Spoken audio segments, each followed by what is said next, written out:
Problem number 16. So we see thaw, the word thaw, and then we see a semicolon. We look at the answer choices. Again, a semicolon, a colon, a colon. So probably guessing we're going to have to test our grammar rules between semicolons and colons. So if we look before, and this is what we just did in problem number 15, but Jason box, and then this is our appositive right here, in between the commas, an associate professor of geology at Ohio State. And then we pick the answer that has a comma here. So this is the meat. So if we get rid of the meat, it makes sense. But Jason Box believes that another factor added to the early thaw. So that whole phrase, that's an independent clause. That's a complete phrase. So then in the original example, that independent clause is followed by a semicolon. So a semicolon, we know, has to have an independent clause before and an independent clause after. So let's look at after the semicolon. The dark snow problem. Well, that is not a complete phrase. So we know that that was wrong.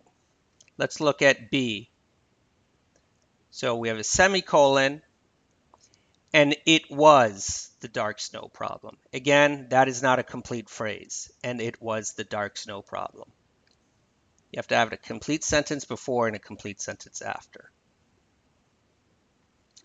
Now let's look at C and D.